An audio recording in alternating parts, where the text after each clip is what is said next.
So I was in Italy with my family at a bed and breakfast, and you should know that I am not a fastidious person, but I was trying to set the table and I had lifted up this placemat and there were crumbs and things falling out of it. At that very moment, the host came to find out how we felt about this place, and out of my mouth came, "This is filthy and covered in crap," and my whole family went, "Ugh." And those words have not left me, because my granddaughter, who likes to embroider, gave me a beautiful little sampler with beautiful flowers around it and elegant writing, "Filthy and covered in crap." It hangs right over my sink, and now I'm going to actually show it to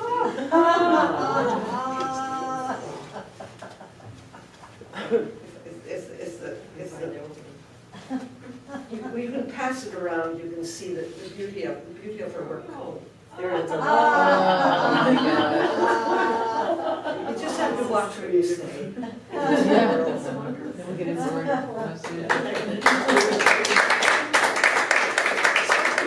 I was in Japan a long time ago, northern Japan, very pointy mountains, and on adjacent peaks sat two goblins, long-nosed goblins, one green, one red, and oh, they were so proud of their noses, which were indeed long, and they would stroke them, and they would each say, "I have the most beautiful nose, a beautiful nose." They would point them at each other. But the thing about these noses is not only were they long on the face, but they could extend. You would be amazed at how far they could extend. And you know, a nose is always looking for something good to smell.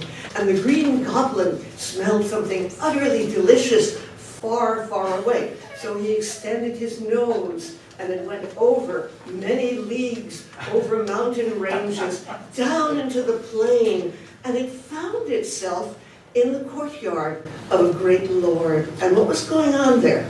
The princess was having a party, and the main attraction was her magnificent kimonos, her robes. The treasure house had been opened up, and the servants had brought out these robes, and that beautiful smell was an incense. But there were too many robes and too few servants, and all of a sudden, kind of hanging in the air, just at the right level, was this green pole. And so they slid the kimonos all the way up. Oh, it was a magnificent display. And it was just great until the green goblin felt a sneeze coming on. And what could he do? His nose was too far away. He had to retract it. And it came back with all those robes. You can imagine how the princess and her friends, they go into the sky. And you can imagine how the green goblin was so pleased with his haul. Robes. The red goblin, who would have turned green if he could with jealousy. He just couldn't stand it. He said, "I'm going to get up there, I'm going to get something very special with my nose." And he sniffed and he sniffed, no sense came to him. So he just said, "I'm going to go out there and see what I can find, or see what I can smell, see what my nose is going to lead me to." And he went on the same trajectory as the green goblins, over many leagues of mountain peaks, down into the plain. And he ended up right in the same courtyard of the great lord. This time it was the boys, the prince, he was having a party.